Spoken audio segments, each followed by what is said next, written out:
devido à execução de obras aí, né? Problemas executivos. Fala, Luiz. Fala, Matheus. Tudo certo, cara? Tudo certo, você? Como é que Tudo tá? certo, graças a Deus. Estamos aí na luta, né, cara? Em quarentena total, mas estamos aí tentando fazer alguma coisa na medida do possível.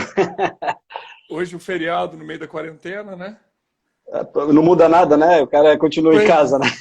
pois é, mas Só, só, só o supermercado que fecha, mas fora isso, tudo certo. estamos fazendo live até no feriado, sem parar. Não, não tem tempo ruim, não, cara. Tem Isso aí, não. o pessoal. Tô impressionado com o pessoal da engenharia aí, que eu acho que eu nunca vi tanta live de engenharia igual eu vi aí nas 2 últimas semanas, cara. Tem E muito, tem muita muita gente, mesmo. e tem muita gente boa que eu nem conhecia, cara. Pra você ver, a gente acaba conhecendo muito profissional aí, É, bom, que a gente nem conhecia, né? Mas exatamente. legal. Luiz, se apresenta para o pessoal aí, para quem não te conhece, te conhecer já, acredito que boa parte ou todo mundo já te conheça, mas se apresenta aí. Bem, então, para quem não sabe, meu nome é Luiz Fernando, né? Eu atuava aqui antes como a página da Engenharia Civil na Rotina, acabei alterando aí para o meu nome pessoal mesmo, porque acabou que o pessoal mais me chamava de Luiz do que pelo próprio nome da página. Então eu falei, não, eu sou o Luiz, então, né? Trabalhei na parte de execução aí de obras por praticamente 10 anos, né? Executando obras verticais. Hoje eu atuo aí como coordenador de pós-obra dentro de uma construtora. Então, hoje eu faço um papel aí de pegar as boas práticas daquilo que deu errado nas obras para corrigir e retroalimentar a obra para melhorar o processo interno, enfim, fazer melhorias de processos construtivos. Então, esse é o Luiz, né? Agora eu gostaria que você apresentasse aí, para quem não conhece, né? Você, Matheus, se apresente aí, conte Beleza? um pouco aí da sua história aí. Para quem não me conhece também, os seguidores foram notificados e entram também. Meu nome é Matheus Leone, eu sou engenheiro civil, tenho mestrado em estruturas de construção civil e atuo aqui em Brasília, no Distrito Federal, na área de engenharia diagnóstica. Então, também, assim como o Luiz hoje trabalha com problemas, eu também trabalho com problemas. Então, a gente está do lado... a gente fica ali até dos dois lados da coisa, né? Tanto do lado das construtoras quanto do lado dos usuários, mas sempre, digamos, numa interface, fazendo uma interface entre os dois lados. Não que um seja o vilão e o outro seja o bonzinho, não é essa a ideia, muito pelo contrário. Eu acho que quando todo mundo trabalha junto, as coisas andam muito melhores e quando cada um faz o seu papel, muito melhor ainda.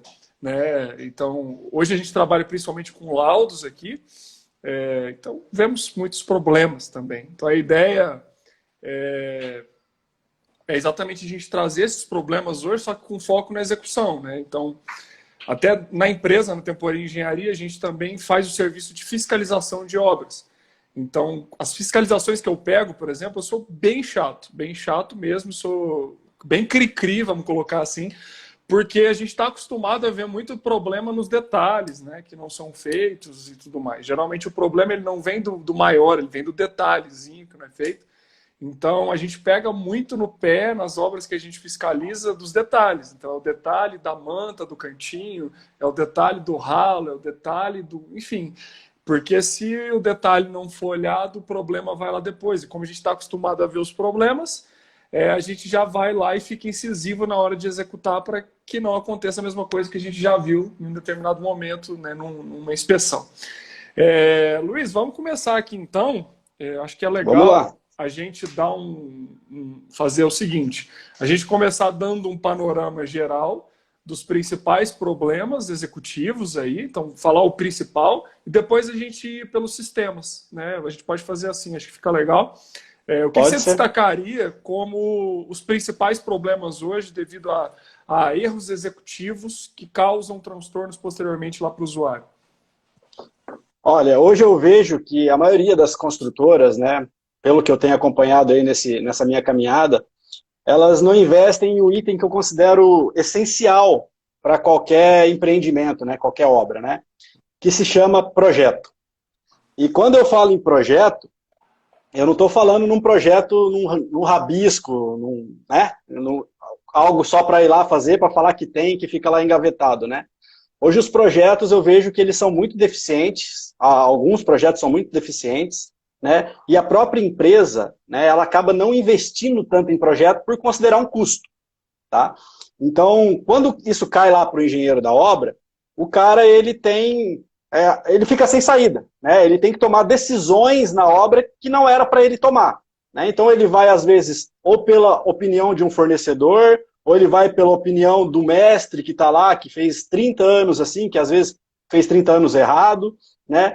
E aí eu não culpo só o engenheiro, porque às vezes cai uma bomba no colo dele, o cara tem que resolver. Ele vai buscar sair disso de uma maneira mais rápida, porque ele tem prazo, ele tem meta.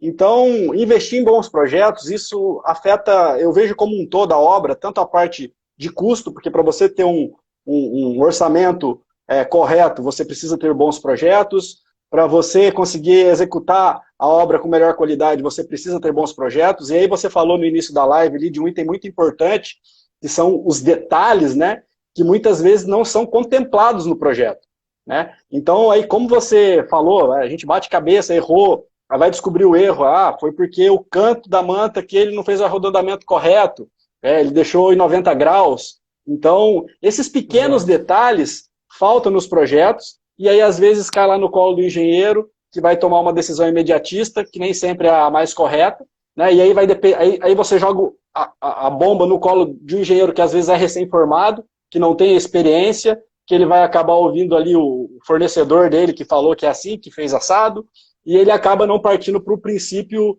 normativo da coisa, né? O jeito certo de fazer. Então, eu acho que, para começar, né, para o cara conseguir executar uma obra com qualidade, ele primeiro precisa investir em bons projetos, conhecer os profissionais que executam isso de uma maneira correta, para que ele tenha um pouco mais de segurança ao executar na obra, né? Eu acho que é o princípio de tudo aí para começar, né? E aí você tem uma responsabilidade técnica, né, que você segue o projeto, né? E se você pega um projeto que está fora de norma e você segue ele, automaticamente você vai entrar aí como corresponsável da brincadeira, porque, enfim, você não viu isso, né? Que legal. Tem uma galera aqui já estamos com quase 90 pessoas assistindo a gente. Mandar um abraço aí para o Felipe, das AZ Construções, o Daniel, lá de Teresina, o Rangel está aqui também. É isso mesmo que você falou, Luiz, eu concordo plenamente. Acho que o projeto... Eu falo muito isso aqui, eu já falei em várias lives de um dado muito importante. Vou repetir aqui, porque talvez algumas pessoas não tenham escutado, mas é um dado recente que reflete isso que você falou. A CGU emitiu um relatório em 2017 sobre o Minha Casa Minha Vida, que ela analisou 688 empreendimentos. E desses 688 empreendimentos analisados, quase 49%, 48% e uns quebradinhos lá, não estava igual o executado com o projeto, né? Então tinham diferenças entre o executivo e o projeto. Então isso reflete, tá? Isso não é novidade, os projetos são extremamente importantes. E eu até destacaria aqui 2 projetos que são fundamentais, que são os que a gente menos vê até, que são projetos de impermeabilização, tá? E o projeto de fachada, que nem toda edificação tem. E são 2 projetos fundamentais. A gente está acostumado a projetos de estrutura, projetos complementares, né? Elétrico, hidráulico, etc. E a impermeabilização. Tem que ter projeto também, né? E eu acho que isso vai vir muito com a sua resposta agora, que se eu te perguntasse assim... quais são os sistemas, ou enfim, os sistemas ali que você vê que geralmente tem mais problema devido a falhas executivas? Sem dúvida, impermeabilização, sem dúvida nenhuma, tá? E fachada, que a gente mais vê aí, problemas de infiltração na fachada, revestimento desplacando, enfim, eu acho que esses 2 problemas, a gente já começa por aí, né? Eu acho que se a gente fosse falar, eu acho que já seria um excelente ponto de partida. E o engraçado é que quando você trabalha com, por exemplo, um projeto de impermeabilização, quando o projeto é bom, ele vem com tanto detalhe que a fiscalização fica muito mais fácil. Você tem critérios para cobrar do seu fornecedor, né? Diferente se você não tiver um projeto, ele vai chegar lá, ele vai aplicar o material e falar, é isso aqui. Aí você vai falar o que para ele? Baseado em que parâmetro que ele está certo e que ele está errado? Você não tem parâmetro. Né? Aí vai caber muito mais a sua experiência naquele sistema do que propriamente o embasamento fundamentado, né? Eu acho que E falando da impermeabilização, quais são as maiores falhas que você vê? Essa daí que você falou agora há pouco, eu concordo totalmente, a meia cana lá do canto, né? Então, exatamente. aqui na reta a gente chama de meia cana, de fazer aquele abaulamento com uma argamassa de canto para não criar o canto. Quais os outros que você listaria aqui que são fundamentais Problemas, e não se faz? problemas em ralos. Ralo é o Problema, principal. eu acho que esse é o mais clássico, né? Então, problemas em ralos, a gente tem problema na emenda, por exemplo, dentro de box de banheiro, quando você tem lá o reboco com o contrapiso, dependendo do sistema, às vezes falta o reforço da tela nos Sim, cantos das paredes, né? sim. Vamos lá, a gente também poderia falar aqui, quando o cara, Até, ele... acho que as pessoas também, não só externamente, né, mas internamente, quando precisa de tela também, até quando você tem situações de argamassa polimérica, que vai utilizar em quinas, que tem que fazer também reforço com tela, né? Poucas pessoas fazem. Até, nesse caso, a Poucas... tela, mas geralmente para argamassa polimérica a gente utiliza lá a tela de poliéster. Exatamente. Tem um outro item importante que cara, até hoje eu não vi nenhuma obra externa de fato fazendo, né? Que é quando você faz a execução da manta asfáltica, por exemplo, né? A gente sabe que a norma exige ali que você suba 20 centímetros, né? A gente acaba subindo 30 centímetros ali, 40 até, por aí. 40, até um pouco mais, justamente por uma questão de segurança, porque depois vem o contrapiso em cima, que às vezes dá grosso, enfim. Então a gente acaba subindo mais do que a norma pede. Exato. E aí, quando essa manta ela sobe, o que eu vejo que é uma melhoria do sistema é justamente você conseguir fazer um chanfro para dentro da alvenaria, Fundamental. justamente para Acontece você conseguir muito. encaixar essa manta dentro da alvenaria, Exato. né? Porque depois eu E, pego muita inspeção, que a gente chega lá, tá o rodapé da parede com uma trinca linear na parede ali. Vai tudo, exatamente. Aí você tira lá, é balela, batata, não precisa nem tirar às vezes. Quando eu já quebro ali, tá ali exatamente a manta. Porque o cara ele colou a manta aqui, aí vai aparecer uma trinca exatamente onde a manta morreu. Essa trinca sempre acontece. Por quê? Porque ali ele teria que fazer um chanfrado para a manta virar ali, para não acontecer essa interface, que ele criou uma interface. É fundamental isso aí. exatamente. E isso quando o reboco não tem ali meio centímetro em cima da manta, né? É. Então, às vezes, você vai para uma área externa, que às vezes o cara desce um pano de fachada, e aí o reboco ele é variável, né? E aí, às vezes, o cara ele vai pegar lá pelo mínimo, e aí chega lá embaixo ele não quer nem saber. Chega lá, às vezes, dá 1 centímetro, e lá embaixo é uma área externa, que vai receber uma manta, aí essa manta ela sobe ali na fachada do prédio, né? Aquele reboco que está vindo lá de cima, ele acaba dando uma capa muito fina. Então, até esse detalhe as pessoas não se atentam durante a execução, né? Sim. O chanfro, é a camada de emboço que você tem que ter no mínimo em cima de uma manta, né? A aplicação da tela, fazendo a fixação na parte sem manta da alvenaria, jogando a tela para cima da manta para melhorar a ponte de aderência. Então, Legal. cara, Que tela que geralmente você usa aí, Luiz? cara, aqui a gente usa cara, qual que é o nome dela? 1.25, se eu não me engano? Você usa a metálica mesmo? Metálica, A metálica. faixa a A gente, eletrosoldada a, de 2,5 por a, 2,5, 1,24 milímetros, eletrosoldada, isso. galvanização pesada, 150 gramas por centímetro quadrado. Por metro Porra, quadrado. é isso aí. Essa mesmo. Exatamente. Essa mesmo. Beleza, legal. Tem Exatamente. E gente... eu vejo muita gente utilizando a pinteira ou galinheiro, não é a mais recomendada, porque a tela. Tem gente que vai chamar de pinteiro ou galinheiro, que é aquela telazinha metálica que todo mundo já viu, que geralmente utiliza porque que é pinteiro ou galinheiro, porque é para fazer cercado de galinheiro, de viveiro lá de galinheiro. Ela vai corroer, ela não tem resistência nenhuma à corrosão, então ela vai perder a função dela com o tempo, né? E por outro lado, eu vejo muito problema com a de PVC também. A de PVC costuma trincar, porque ela tem aquele formato meio losango, assim, uma coisa diferente, e geralmente aparece uma trinca horizontal quando você usa aquela de PVC que tem o formato da abertura assim, que geralmente é a plástica também, né? O Renato tá eu já falando. utilizei. Eu já utilizei a plástica e ela já me gerou fissura. Por isso que eu parti para galvanizado.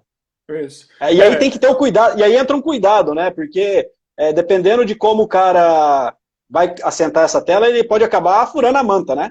Então Exatamente. você tem que colocar um cara ali que realmente tenha um zelo, um capricho na execução, porque senão você resolve um problema e arruma outro. Então é um O cuidado João aí que está você tem que... perguntando para que essa tela. Essa tela, gente, que ele está falando, é na virada da manta aqui, ó. Quando a manta vira na parede aqui, que ela vem do piso, ela vai virar na subida, tem a tela aqui, ó. porque essa região ela é bem complicada, ela geralmente trinca e tudo mais. Por exemplo, platibanda, quando você tem a virada da platibanda aqui que você vira, é muito comum ter uma trinca aqui. E essa água começa a minar por aqui, exatamente na interface. E você olha pela fachada, tem uma trinca linear lá, porque você tem uma interface de viga com alvenaria, né, no arranque ali da platibanda, e essa região é muito crítica também. Então, uma tela ali ajuda bastante a tirar essa possibilidade de trinca nessa região. É isso. Tá? E um outro detalhe também que a gente agora está aplicando é justamente você, quando chegar no final do reboco, você não fazer a emenda do reboco com o contrapiso, né? Você deixar ali uma dilatação, né? E depois com o seu revestimento ali, seja um rodapé, junto com o piso cerâmico, você faz a aplicação ali de um selante. Sempre recomendo. Aí... Essa aí é a junta de dessolidarização, que é aquela para matar os cantos. Todos os meus projetos de piso eu recomendo qualquer região que tenha encontro de canto, quina viva, o piso ele acaba, ali vai ter especificado um isopor, geralmente de 1 centímetro mesmo, e aí como você falou, eu recomendo fazer o reboco depois do piso, até para isso, porque depois ele vem, desce o reboco, e o próprio reboco esconde aquele isopor que fica ali dentro daquela quina. Ele vai ter o rodapé também depois, etc. Uhum. Então, eu acho que esses detalhes, né, eu acho que se o pessoal que está assistindo a live aí fizer tudo isso que a gente falou aqui, eles já vão minimizar boa parte dos problemas dele em relação a essa questão de impermeabilização e, enfim, de emenda de manta com reboco. Eu acho que já é de grande valia já. Eu acho que são... Não sei se você tem mais alguma coisa para complementar aí, né? Junta, tratamento de junta. É muito comum eu ver posicionamento de ralo perto de junta estrutural. Isso aí é para matar, porque aí o cara vai ser obrigado a jogar o caimento do piso para a junta. Daí das duas uma. Ou ele vai ter que subir bem o nível de impermeabilização na junta para não deixar essa água acabar indo para a junta, né? Mas a junta ela tem que ser o ponto mais alto da impermeabilização, porque senão ela vira um ralo. Senão ela vai ficar recebendo água, e nisso ela vai ter problema. E na junta a gente recomenda, por exemplo, se for a opção ali de impermeabilizar com manta asfáltica, aquela laje, na junta a gente recomenda uma tripla camada de manta seguida por uma dupla camada intermediária de geotêxtil. É um reforço mesmo, ela fica com abaulado e ela tem que ter uma espécie ali de uma sobra da manta. Então a manta ela não pode estar como se fosse esticadinha, ela tem que ter um abauladinho para ter uma sobra para a hora que essa estrutura movimentar, você não ter essa manta rasgando, que é muito comum a junta abrir a manta por movimentação. Então a gente recomenda esse reforço também de junta. Esse é um item muito importante, né? Porque na maioria das vezes as obras que não fazem isso acaba tendo rompimento da própria manta, porque uma junta normalmente pode variar aí de 2 a 3 centímetros, dependendo do porte do edifício.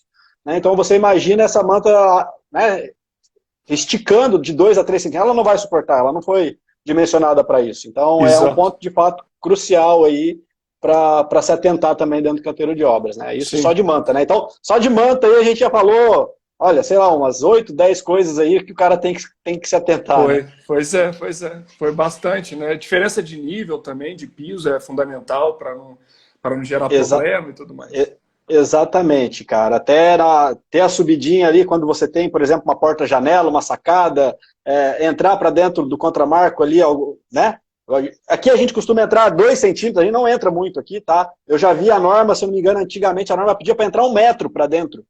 Né? Eu não sei se ela sofreu alguma alteração nesse sentido, mas... Não lembro.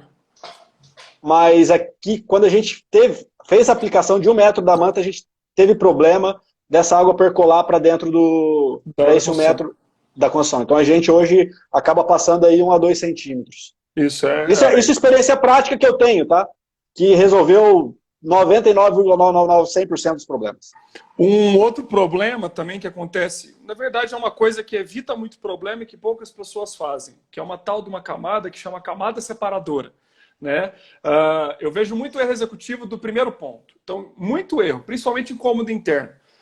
Você tem a estrutura, tá lá crua. Tá? Essa estrutura geralmente ela vai ter umas falhas ali, não vai estar 100% niveladinha, tal, mas ok. Aí às vezes as pessoas impermeabilizam já nesse ponto. Então aí está errado já. Por quê? Se você faz impermeabilização, depois você vai ter um contrapiso, aí você dá o caimento no contrapiso e no piso em cima, ok. Se você tiver qualquer falha na impermeabilização, a água fica qualquer falha do piso, a água fica empoçada na manta, porque não deu o caimento da camada. Então tem que primeiro fazer a regularização em cima da estrutura, depois, aí sim que se impermeabiliza, já com a regularização, com o caimento lá geralmente mínimo de 1% que a gente pede. Depois da manta, viria a camada separadora, que ou vai ser feito, né, com bidim ou com polietileno lá, um plástico, na verdade, uma lona, antes de receber ali um piso, um contrapiso, que é a nossa camada de proteção mecânica. Essa camada separadora, ela ajuda fundamentalmente em duas coisas. O nome dela já fala, separadora, porque ela vai literalmente separar, só que essa separação vai ajudar a aliviar as tensões de origem térmica e de movimentação de uma camada para outra. E outra coisa fundamental é que ela vai ajudar lá na frente em manutenibilidade, que é exatamente o quê? A facilidade da manutenção. Porque se você tiver qualquer falha no piso, que você tiver que quebrar o piso, você automaticamente você rasga a manta. É impossível. Se você não tiver a camada separadora, é impossível você não rasgar a manta. É impossível, porque vai estar aderido. Agora, quando você tem a camada separadora, se você quebrar com todo cuidado, você não danifica a manta. Você consegue fazer a manutenção sem quebrar isso. Isso ajuda bastante. Só tem que tomar cuidado aí também com a espessura mínima do piso, que as pessoas falham muito, porque se tiver um contrapiso interno, geralmente a gente não deixa passar de 3, não pode ficar de jeito nenhum abaixo de 3 centímetros, porque se você começa a ter uma espessura, geralmente a camada separadora a gente utiliza mais para externo, né, que é quando vai ter movimentação maior. Mas externamente ali, geralmente o mínimo do mínimo que eu recomendo é 4 centímetros de contrapiso, até porque você começa a ter menos do que isso, aí você vai ter um problema com a camada separadora também. Ela não vai ser uma ajuda, ela vai ser um problema porque seu piso vai ficar meio que oco ali, e solta o piso de cima e vira uma porcaria. E você comentou aí da questão de justamente fazer a regularização da laje para receber a manta, né? Uma das coisas que ajuda também na execução é você, se possível, já deixar o caimento na sua própria laje. Então você já ter os ralos pré-posicionados durante a concretagem, então a sua laje ela já vem ali na queda no concreto, e aí depois a sua regularização para receber a manta, ela acaba dando uma espessura um pouco menor, que ajuda também, né? Então na concretagem é algo que pode te ajudar. E outro ponto importante que ajuda bastante aqui, justamente a não ter água empoçada, a gente tem adotado o uso de grelha. Tá? Então a gente tem substituído os ralos e colocado grelha, porque você consegue dar uma queda única em todo o seu piso e você não precisa ficar matando o seu piso, né? Porque uma peça porcelanato ela é plana, ela é reta, né? E aí, para você, às vezes, não fazer o diamantado, que acaba esteticamente ficando um pouco feio, você pode fazer a utilização de grelhas, né?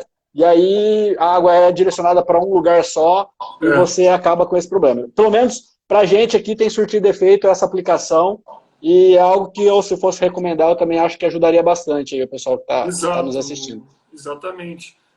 A Planner Consultoria colocou o contrapiso muito fino, dá muito problema, então geralmente o que eu recomendo é isso. Interno, no mínimo do mínimo é 3 centímetros, não pode mais menos do que isso, externo 4. A Tami colocou aqui... não, Tami, a gente está falando da questão do contrapiso, a camada nossa aí de proteção mecânica. Tá? A regularização não vai ter uma preocupação tão grande com espessura mínima, porque o nome dela já fala, ela está ali só para regularizar mesmo e gerar um caimento. Essa é a ideia. E, Matheus, deixa eu te perguntar, qual que é a tela, né, quando você trabalha com contrapiso muito espesso, qual que é a tela que você utiliza aí para contrapiso? Você tem uma especificação aí de cabeça, sabe? Não? De contrapiso, mas você fala em qual região? Para trabalhar com piso acima de qual espessura? Cara, variando aí de 5 até 7, 8 centímetros. Com toda sinceridade, Luiz, o que eu prefiro fazer?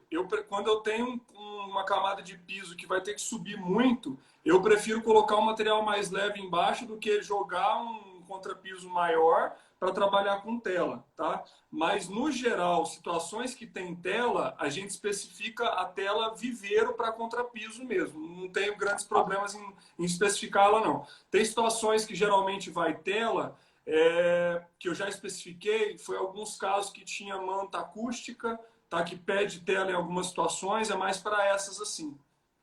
Entendi. E aí, quando você faz o enchimento, você coloca a tela ou vai só a tua camada de contrapiso? Não, faz uma primeira camada, depois vem a tela, depois a segunda camada, e não pode esperar muito tempo dessa primeira para a segunda camada, senão você não tem uma eficiência de aderência nela. Entendi. Show Dessa de bola. maneira. Não sei se é essa maneira que você faz aí também. Não, é que eu nunca tive situações de ter um contrapiso de 8 centímetros, mas normalmente quando às vezes a gente chega ali próximo de 3, 4 centímetros, a gente já parte para o uso de Coloca. uma tela como um reforço, né? Sim. Ó, o Léo tá online aqui. O Léo, tipo, é uma coincidência, um amigo que a gente tem em comum, ele te conheceu lá na Austrália, né? Ah, ele tá online aí? Ah, o Ai, que Léo legal. Correia? Massa. Legal. Abraço, Léo. Vamos então mudar um pouquinho. Vamos trocar agora da. A gente estava falando de impermeabilização, vamos falar da. Vamos falar agora de fachada um pouco, que gera muito problema também. Acho que era o segundo tópico que você ia tocar, não era?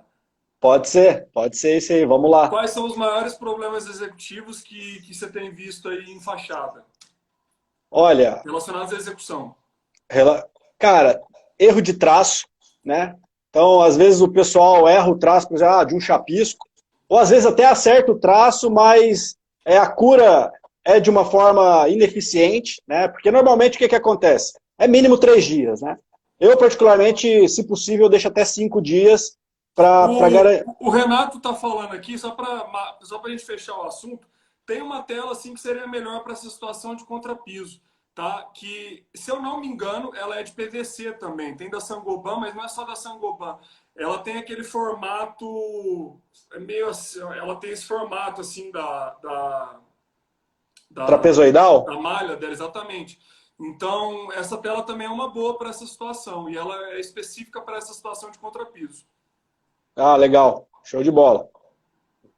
Só para fechar Sangoban, o assunto, vamos voltar para a pauta. eu vou até anotar essa tela aqui, cara, para dar uma olhada depois. Legal. Voltando então ali o que eu estava falando, os principais, a maioria dos erros que eu vejo em fachada, né, normalmente está relacionado, por exemplo, o cara não esperar a cura suficientemente para o chapisco, né, o cara ele já chapisca num dia, no outro dia ele já quer rebocar. Situações do cara às vezes chapiscar e no outro dia, ou no mesmo dia, né, chover e ele achar que aquele chapisco ainda tem a resistência esperada, então já acontece às vezes você chapiscar, vir chuva, lava a tua fachada, aquele chapisco já perdeu toda a eficiência dele. Ah, vejo erros também do pessoal em relação às juntas de dilatação, não respeitam as juntas, né, que a gente sabe aí que tem no mínimo 3 no sentido vertical e a cada 6 metros. Voltando ao chapisco aqui, o chapisco que a gente recomenda é executou o chapisco, 3 dias mínimos, cura também 3 vezes ao dia. Mínimo do mínimo é isso. Cura três Exatamente. dias, 3 vezes ao dia. Exatamente. E o pessoal, quando fala em cura, né, às vezes a gente, nas obras que eu tenho executado, o que a gente faz? A cura, a gente utiliza o lava-jato que nós lavamos a fachada, ele tem uma função lá que você consegue fazer a cura do seu chapisco, né, que ele faz um esparramamento da água, então A VAP, a famosa VAP. a famosa VAP, né, então você pode usar a VAP para lavar a tua fachada e configurar ela lá para fazer a cura do seu chapisco também de uma forma eficiente, né. Então, o chapisco, né, no mínimo 3 dias aí, às vezes até 5 dias eu gosto de, né, dependendo do teste da espátula, né, que a gente vai lá em campo, pega a espátula e verifica se realmente está com uma boa aderência. Juntas de dilatação, conforme eu estava falando, o pessoal não respeita muito junta de dilatação, então eu vejo que esses pontos chaves aí da dilatação, se você não fizer ele da maneira correta, com a profundidade certa, não fazer a impermeabilização dele nos lugares corretos, não colocar o reforço da tela nos pontos chaves também do seu revestimento externo, eu vejo que são pontos que o pessoal peca bastante, principalmente nas platibandas. Então, enfim, são esses detalhes aí. Platibanda é complicado.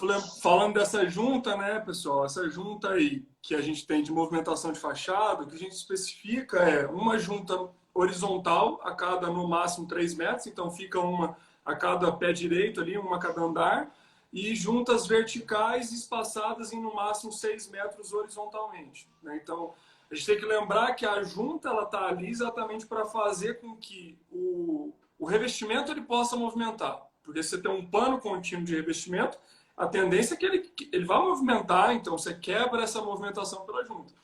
E aí nessas juntas, né, por exemplo, na fachada lá em revestimento cerâmico, existem produtos específicos que antes de você executar o revestimento, a gente faz um tratamento, tá nessa junta, Tem produtos que até chamam lá de veda frisos, que são impermeabilizantes especiais para essas juntas, que têm que ser aplicados antes de se executar as próximas camadas, porque a junta depois pode ser um ponto de problema. Até porque, geralmente, a junta está especificada, a horizontal, onde você tem a região de encunhamento ali, né, que é o fundo de viga, ou muito próximo a essa região. Então, se você tiver uma falha de estanqueidade naquele lugar, você está na região de encunhamento, né, que é uma zona também problemática. Acho que o Luiz pode falar um pouquinho do encunhamento aqui na sequência. E exatamente isso. E aí depois entram as telas de reforço, estrutura, vedação, para não acontecer aquelas trincas de interface, que também são fundamentais. Né? Ontem eu falei bastante dessa tela com o Renato na live que a gente fez ontem também. Realmente, Matheus, o que acontece? Quando você está fazendo a junta, né, o pessoal acha que é simplesmente fazer um friso lá e está tudo resolvido. Né? E se você for olhar, existem detalhes dessa junta para que ela tenha uma eficiência maior. Né? Justamente esse teu friso ele ter uma leve inclinação para fora, para que quando a água escorrer da sua fachada, ele não adentre para dentro do apartamento, né, da unidade habitacional. Então, que ela funcione, de fato, como um escorregador da água. Né? Então, esse detalhe, esse pequeno detalhe, se você não se atenta durante a execução, muito provavelmente você vai ter problemas lá de infiltração no interior Outros da unidade. escorregadores de água são as pingadeiras que a gente vai ter que fazer também. Então, se você pegar lá o peitoril da janela, esse peitoril ele tem que ter um bom caimento ali, além da lateral dele passar ali uns 2 centímetros embutindo na alvenaria, né, mesmo na lateralzinha, e o friso embaixo da pedra para exatamente criar a pingadeira. E o detalhe da pingadeira é que nós criamos em uma obra, a inclinação, né, você fazer o friso embaixo, e no canto da sua pedra, como ela passa 2 centímetros para cada lado, você ainda faz um frisozinho da quina do reboco até a borda da pingadeira. Então, aquela água que escorre, aí você evita, né? Minimiza, né? Evita não porque é difícil você evitar, mas você minimiza aqueles escorridos, digamos assim, na quina, nas bordas das pedras. E aí você olha para uma fachada, você vê uma fachada mais clara, onde tem a pingadeira, na fachada mais escura, onde tem a pingadeira, está mais claro. Então, você evita esse tipo de situação também, né? Não, então, e é acho batata. Esse detalhezinho ele é fundamental. Teve uma vez que eu estava na casa, estava fazendo uma inspeção. Aí nessa inspeção a gente teve que entrar numa unidade habitacional. Uma unidade lá durante a inspeção do prédio.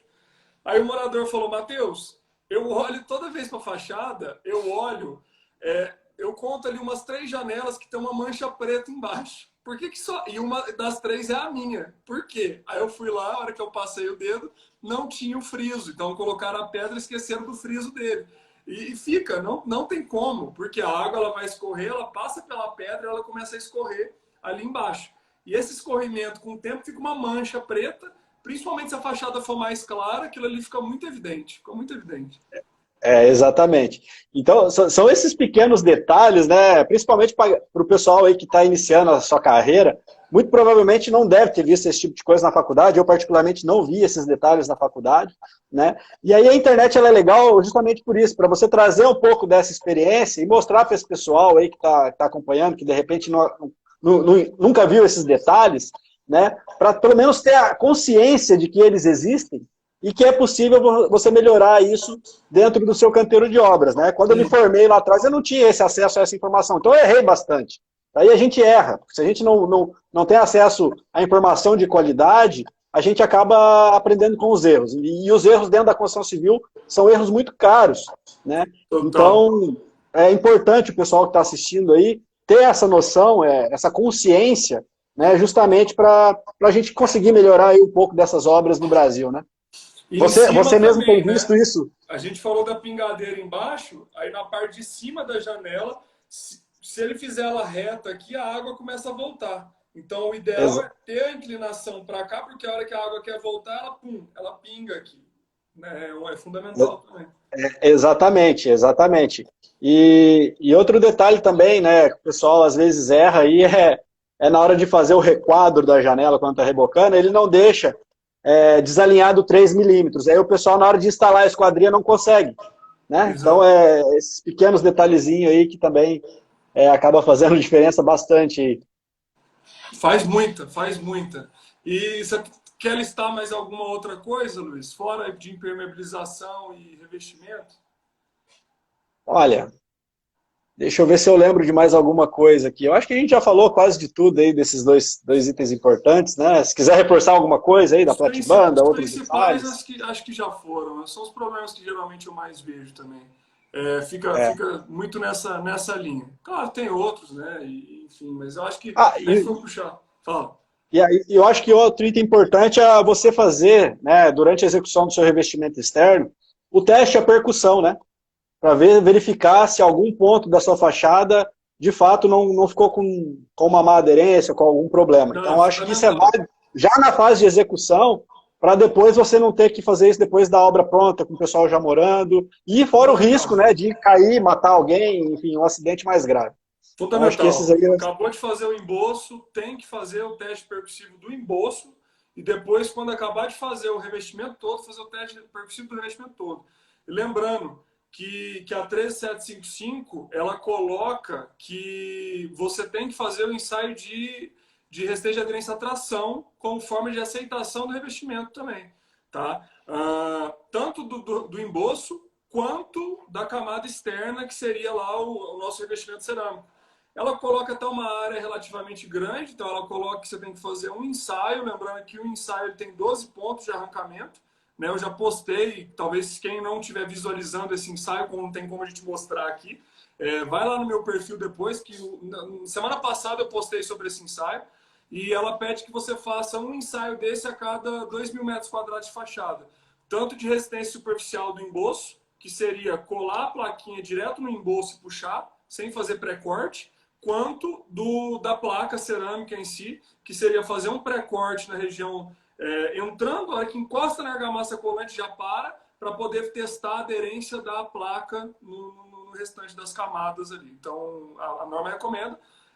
E o teste percussivo ele também é fundamental antes de acabar, antes de entregar a edificação, para ver se alguma área ficou falha, senão você vai ter um problema depois que está ali já. Né? Exatamente. E um item, agora eu lembrei aqui também, durante a execução da última obra que eu executei, algo que foi essencial,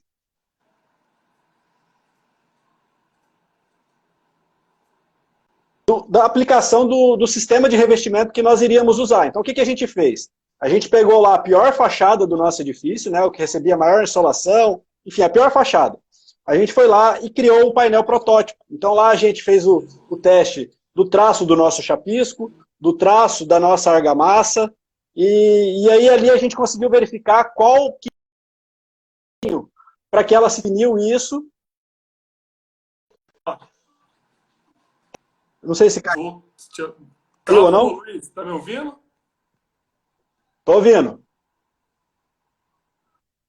Tá me ouvindo, Luiz? Você travou Eu aí. estou Voltou. escutando. Tô escutando. Vocês estão Voltou, me ouvindo? voltou. Voltou. Você estava travando. Travou o que Voltou? você falou. Repete aí um pouquinho de novo.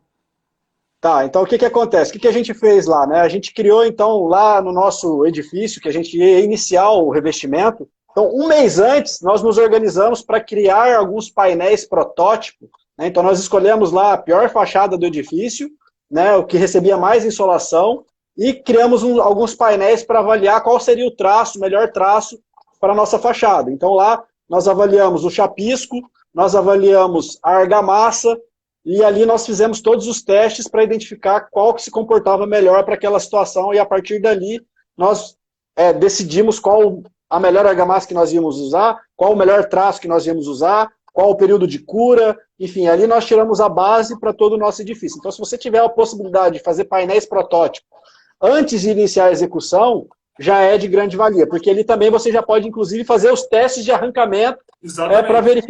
verificar qual que A é. própria norma cita, Luiz, a 3755, ela fala que para Exatamente. cada variação no revestimento você tem que ter um painel teste de no mínimo 2 metros quadrados para já testar as suas camadas. A 3755 ela trouxe isso na revisão. Então isso já era uma boa prática que os bons projetistas já colocavam, que a norma incorporou, que na verdade já estava sendo feito, mas nem todo mundo fazia, eram pouquíssimas as pessoas que faziam. A norma foi atualizada em 2017, né? Novembro de É, 2017. o nosso prédio foi antes, então eu nem tinha essa norma, a gente já tinha feito. Ó, o Renato me mandou aqui, o Renato Saad, ele está assistindo a gente, eu vou até colocar aqui ó, a tela que ele citou dá para ver aqui a imagem, que é a tela mais Sim. recomendada, que é a tela de fibra de vidro álcali resistente para reforço de contrapiso. Essa tela aí. Aí eu estou Caramba, que projetando bola. aqui. Tá essa tela que tá aí. Show de Então essa bola. seria a ideia. E aí não pode demorar muito quando você tem um revestimento, um contrapiso reforçado, né? Para a execução da outra camada, né? Porque geralmente o contrapiso, aí depende muito, né? Você tem o fluido, farofa, etc. Então se ele fez um farofa ali, ele foi lá com um soquete, né? Que a gente utiliza para compactação, não pode demorar muito para fazer a camada superior, senão ele você fica, na verdade, com uma camada que não vai ter aderência para a outra. Isso é fundamental, principalmente quando você acaba fazendo em duas camadas, que seria a situação que você falou para contrapisos mais espessos. Entendi, show de bola. Essa tela aí é a tela da Sangoban? Essa daqui é É? essa que ele mandou é da Sangoban. Fibra de vidro Show de bola. álcali resistente. Show de bola. O pessoal está perguntando, pessoal, pode ir mandando algumas perguntas aqui, mas já mandaram perguntas, deixa eu tirar esse negócio aqui agora, pronto.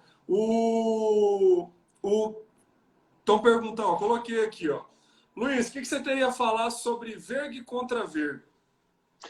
Olha, eu acho que o Vou transpasse da tirar contra... só para não ficar na frente aqui a pergunta. Tá, eu acho que em relação às vergas e às contra-vergas, eu acho que o pessoal peca principalmente nos transpasses, né? Cara, eu recomendo, hoje eu estou recomendando, inclusive, mais que 40 centímetros de transpasse, tá? Então, eu acho que é um cuidado que você tem que tomar. Cuidar também com a bitola do aço que você coloca ali para fazer esse transpasse. Acima de 2 metros, dimensionar como viga. Eu acho que são esses detalhes aí que o pessoal tem que se atentar na hora da execução da verga e Exato. contra-verga. Mas pode complementar aí também. A norma de alvenaria ela é antiga, ela cita lá, se eu não me engano, ela fala em 30 centímetros para tudo ou 20, mas ela é bem antiga, uma norma de 80 e alguma coisa. Tem até um artigo da Tecni que ele coloca lá para você dimensionar o traspasse de acordo com o tamanho de abertura. Então ele coloca aberturas até 1,20 m, depois de 1,20 m a 3 metros, depois acima de 3 metros. Ele coloca essa regrinha de dimensionar como viga acima de aberturas acima de 3 metros. Mas no geral vai cair muito nisso que você falou mesmo. Uma média, não é regra, tá? Que acaba sendo muito uma boa prática, seria uma coisa mais ou menos de L/4, tá? Uma boa quantidade a se passar. E aí você tem um janelão, o ideal mesmo é você encostar, pilar, para Fora evitar fora, né? estresse. Exato, e É, aí fazer o vínculo lá, senão trinca do mesmo jeito. o que eu vi aqui, inclusive tem obra aqui que eu até coloquei lá no meu grupo do Telegram, cara, que os caras, o que eles fizeram? Eles colocaram, eu acho que deve ter uns 10 centímetros de verga, só nos cantos. Eles colocaram nos cantos das janelas e não fizeram a verga inteira da janela, entendeu? Ele só pegou nos pontos, teoricamente, onde seria a tensão da janela. E eu já vi situações que foi feito isso e gerou problemas enormes de fissura. Eu não sei se você conhece essa boa prática, porque eu particularmente desconheço. Que o cara ele só pega e coloca um pedacinho de concreto nos cantos das janelas. Não, E eu já vi fazerem um L, também não é o mais recomendado. Exatamente, o Renato está falando aí de acima de 2,5 metros, calcular como viga. Janela de banheiro, tem muita gente que acha porque a janelinha não tem que fazer contra-verga, tem que fazer uma abertura como qualquer outra. Tá? O que acontece muito aqui em Brasília, particularmente, é que a parte superior da janela, dos prédios, né, edificações verticais, que é o nosso assunto aqui hoje, geralmente já é o fundo de viga. Então você não tem verga, a verga é a própria viga. Né? Mas contra-verga, mesmo em janelinha de banheiro, tem que fazer contra-verga. A única coisa que geralmente a gente especifica é que para janela de banheiro, a gente coloca as pecinhas pré-moldadas. Né, para ficar mais fácil, porque você não vai fazer também uma contra-verga passando 1 metro para cada lado numa janelinha de banheiro, que é uma abertura menor, né? Mas tem que fazer, fundamental. exatamente. Tem mais perguntas aí? Mais perguntas, vamos ver aqui.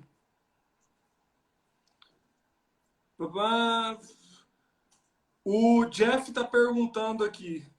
Quais manifestações patológicas, eu vou corrigir aqui, Jeff, não é por mal não, mas porque a patologia é o estudo do problema. Os problemas a gente chama de manifestações patológicas.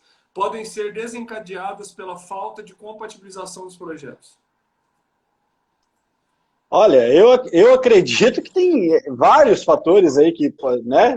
Porque quando você não tem a compatibilização do projeto, ou você segue um ou você segue o outro. Não tem como Sabe você seguir os uma que dois. acontece muito?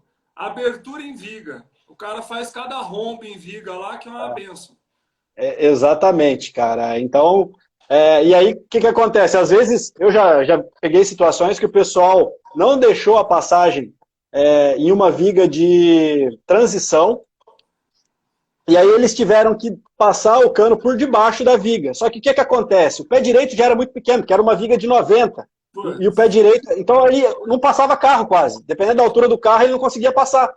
Então, eu acho que aí já é um grande problema que você tem, se você faz isso numa edificação, né, dependendo do porte dela, onde tem aqueles carros mais altos, pronto, você já gerou um grande problema aí com o teu lembrando cliente. que se for necessário fazer o furo, olhar os critérios que a 6118 coloca. Então a 6118 coloca critérios para fazer aberturas em elementos estruturais, fundamental. Ó, o Vinícius chegou aí agora. Grande abraço, Vinícius, Fundações Sem Complicações. Nosso Eu tempo está posso, chegando. Pode falar, pode falar. não, só ia comentar aqui uma situação que aconteceu comigo, que a gente não tinha o projeto compatibilizado e o pessoal foi fazer o furo para fazer a colocação do vaso sanitário. E aí, quando o cara furou, era uma viga de transição, o cara furou, ele cortou dois ferros negativos da minha viga de transição, tá? Porque ele não olhou, não se atentou ali no projeto. A sorte que ele chegou o momento em que o cara foi furando, que ele falou, pô, não, tá sem fim isso aqui. Ele parou e chamou a gente. E aí, quando a gente chegou lá, meu Deus do céu, eu quase caí, que meus cabelos caíram da cabeça, né? Aí eu liguei pro projetista, falei com o projetista, ele já tinha super dimensionado aquela viga, então aqueles dois pedaços de aço ali que foi cortado não ia interferir. Mas olha o tamanho do problema que eu iria ter criado aí por uma falta de compatibilização. Exatamente, exatamente. A FF Construção e Reforma falou que faz a contraverga e verga geralmente com traspasse de 1/6. Ó, eu acho pouco, porque acho que vai ficar uma medida pequena. Uma média, tá? Seria mais ou menos nessa proporção de 1/4. Eu acho que fica mais adequado do que dividir esse pedaço por 6 aí, que vai ficar um traspasse menor. Uma média, tá? Depende de cada caso, depende de cada projeto e assim por diante. É... Luiz, já estamos chegando ao fim aqui, o nosso tempo está acabando, temos 10 minutinhos. E eu sei que essa semana você está com as inscrições aí do seu curso, né, de MS Project aberto. Fala um pouquinho para o pessoal que está aqui.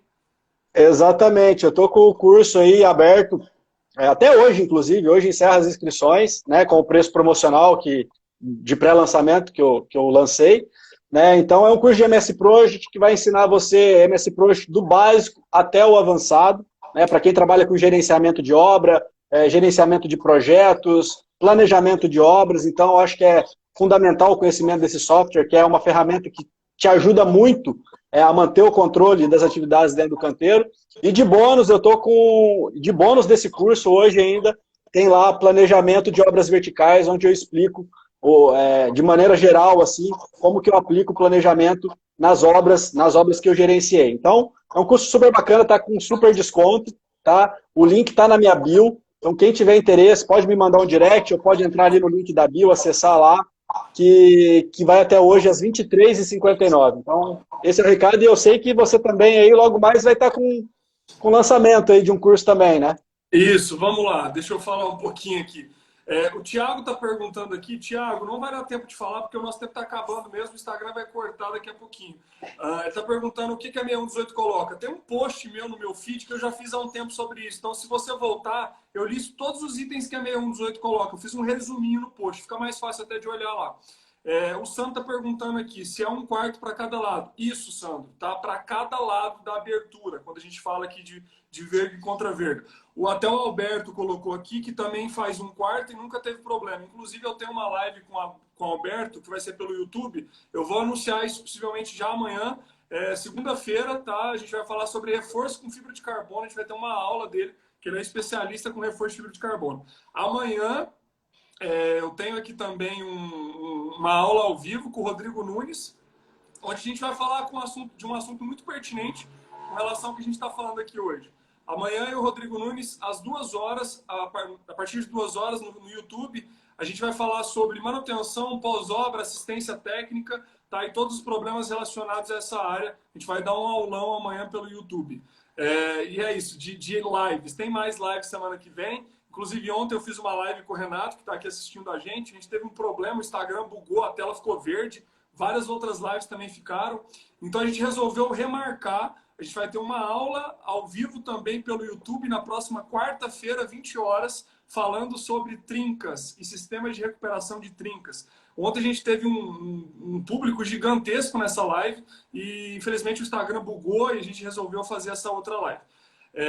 E falando sobre o meu curso, especificamente, na semana que vem agora, então faltam aí 2 dias, a partir do dia 13/4, eu tenho soltado isso aqui nas redes, e a gente eu vou fazer o lançamento desse curso, tá? Então, já no domingo, eu vou dar o direcionamento para quem quiser participar desse curso, o que vai precisar fazer, tá? Então, no domingo eu vou avisar aqui nas minhas redes, então fiquem de olho, pessoal.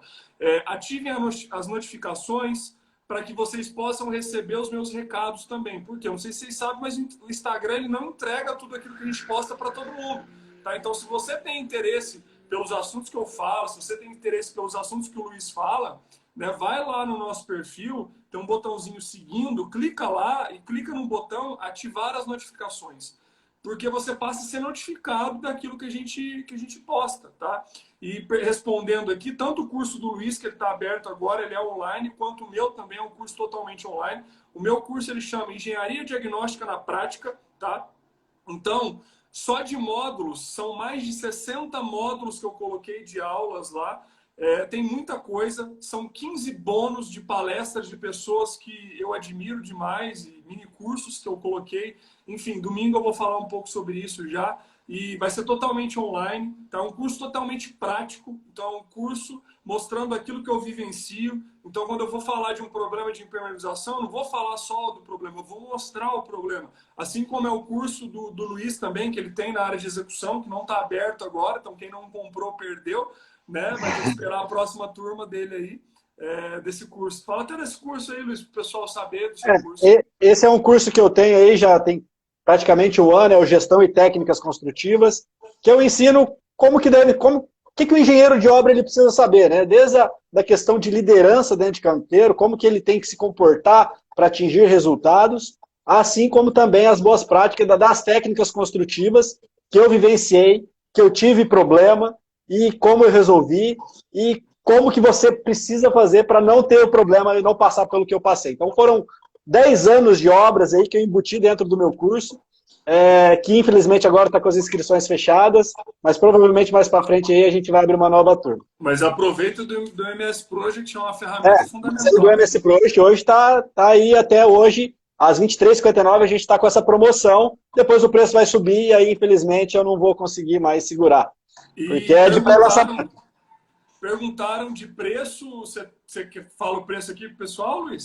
O preço do curso normalmente ele é um curso que eu vendo ele a 497, hoje ele está por 247, tá? Então praticamente aí mais 50% de desconto, tá? Onde eu vou te ensinar do básico ao avançado, mais o bônus que eu tenho lá de planejamento de obras verticais, enfim, é bem completo para quem quer trabalhar com essa parte também. Se você é engenheiro de obra, com certeza você vai precisar aprender essa ferramenta em algum momento da sua trajetória. E falando do preço do meu, eu não posso falar ainda, tá? Não vou falar, não posso, mas eu tenho uma condição super especial, tá? Que eu vou falar só para as pessoas que entrarem num grupo VIP. Esse grupo VIP eu vou anunciar como que você vai poder fazer parte dele já a partir do domingo. Então fiquem de olho aqui que eu não vou anunciar o curso, eu não vou aparecer nos stories falando, o curso é tanto, compra. Não. É só para quem entrar no grupo VIP. Então, eu estou fazendo uma oportunidade única. Como é a primeira turma, é uma turma que eu quero acompanhar de maneira mais de perto. É uma turma que eu vou restringir o número de pessoas que vão entrar. Então, vai ser um dia só de carrinho aberto para venda. Então, fiquem de olho, porque é uma janela muito pequena para esse curso. Então, fiquem de olho que eu vou falar como é que vai funcionar. Com certeza. E para quem me segue, com certeza esse é um curso que eu recomendo fortemente, porque eu já conheço o Matheus, sei da capacidade técnica que ele tem, então quem me segue, está vendo o Matheus hoje pela primeira vez, se tiver a oportunidade de fazer o curso desse cara, garante que eu tenho certeza que vai ser uma escola de conhecimento aí que vocês vão conseguir aprender. E eu digo mesmo, tá? A recíproca é verdadeira. Inclusive, pessoal, a gente faz live com quem a gente confia no trabalho. Não é à toa que a gente está aqui fazendo live um com o outro, que eu confio plenamente no trabalho do Luiz. Eu vejo o que ele mostra no dia a dia, ele mostra aquilo que ele faz. Então, ele não está mostrando teoria. Ele está mostrando ali, ele executando, ele na obra, ele lá no pós-obra. Então, não é uma coisa que ele está te vendendo teoria, não. Ele está te vendendo prática. Isso é fundamental. Isso é diferente. Tá? Então, fiquem de olho. Tem gente perguntando qual é o meu curso. Meu curso é de Engenharia Diagnóstica na Prática, Cristina. Eu vou mostrar como que você pode atuar nessa área, tudo que você precisa, e vou te ensinar a atuar nessa área. Desde o conhecimento que você precisa dos problemas, ou seja, da parte da patologia das construções, até como que você bota isso num papel. Então, eu vou te ensinar a escrever um laudo. O que tem que ter num laudo, como que você escreve um laudo. Enfim, é do começo ao fim. Vou te ensinar a prospectar cliente, porque não adianta nada eu te dar as ferramentas e não te ensinar agora como é que você leva essas ferramentas para o seu consumidor final. Então, é um curso bem completo que eu vou ainda falar nos próximos dias. A Mari perguntou até quando seu curso fica aberto, Luiz. Meu curso vai ficar aberto aí até final de semana, mas com a condição exclusiva de mais de 50% de desconto. É só hoje até as 23h59. Então, corre lá, aproveita. Tá muito barato pela quantidade de conteúdo que tem lá. Assim como o seu, pelo que você já falou, já tá, né, mega em promoção já aí, só de imaginar, tá? Pela quantidade de coisa que tem dentro desse curso. Né? O preço que eu vou fazer para essa turma, eu posso garantir que eu nunca mais vou fazer ele, porque é a primeira turma e eu quero realmente fazer um diferencial para quem entrar nessa primeira turma. Show de bola, Matheus. Eu acho que é isso aí. O nosso tempo está para acabar, mas ó, vamos rapidinho aqui, só para aproveitar, tem um monte de pergunta aqui, recebeu muita pergunta pelas interrogações. O Abraão perguntou, como posso corrigir fissuras? Abraão, depende, só que eu vou aproveitar o gancho para falar que na próxima quarta-feira, eu e o Renato Saad, a gente vai dar uma aula ao vivo pelo YouTube, tá? Eu vou divulgar isso no final de semana, como que você pode acessar essa aula, que a gente vai falar só sobre fissuras e sistema de tratamento. Então fica de olho. Outra pergunta aqui rapidinho, só para fechar, que tem bastante. Alguém perguntou aqui, o Habib, sobre dupla colagem em revestimentos. Tem alguma recomendação fora a norma? Habib, o que você deve se atentar de dupla colagem, fundamental, né? Tamanho do revestimento para fazer dupla colagem, então para fachadas acima de 400 centímetros quadrados, ou seja, uma placa 20 por 20 para cima já é dupla colagem. Para uso interno, tanto piso quanto parede, por norma, 900 centímetros quadrados, tá? Além disso, sentido dos cordões, recomendação, paralelo, ou seja, base paralelo à peça. Por quê? Fiz o arrasto, desmanchei os cordões. Se eu faço perpendicular, quando você faz o arrasto, olha entre os meus dedos. Bolsões de ar ficam formados que podem ser problema de descolamento futuro, tá? Resumindo, é isso. Então, paralelo sempre, fazer o arrasto, que é o DJ que a gente chama lá, tem que fazer o arrasto para quebrar os cordões. Não adianta só colocar, bater com o martelinho de borracha e seja do que Deus quiser. Não, tem que colocar, fazer o arrasto, bater com o martelinho para tirar o ar e é isso. É isso aí. Ô, pessoal, o pessoal guerreiro aí que tá aí até o final aí, vamos, tira um print da tela aí, marca aí o Matheus lá, ajuda a divulgar nosso trabalho aí. Se você gostou dessa live, o VS Murilo perguntou aqui, sim, tem certificado, tá? Assim como o meu curso tem certificado, do Luiz também tem certificado, então todos os nossos cursos têm certificados, tá? O meu 100% online, hein? Exatamente, 100% online. Então, o meu curso, ele tem certificado de 60 horas. 60 horas o certificado do meu curso. Show de bola. Mas eu posso falar, na verdade, ele tem mais do que 60 horas, tá? Mas o certificado é de 60. Show de bola. Pessoal, então é isso. Obrigadão, Luiz, por ter aceitado. Valeu, eu que agradeço, Matheus.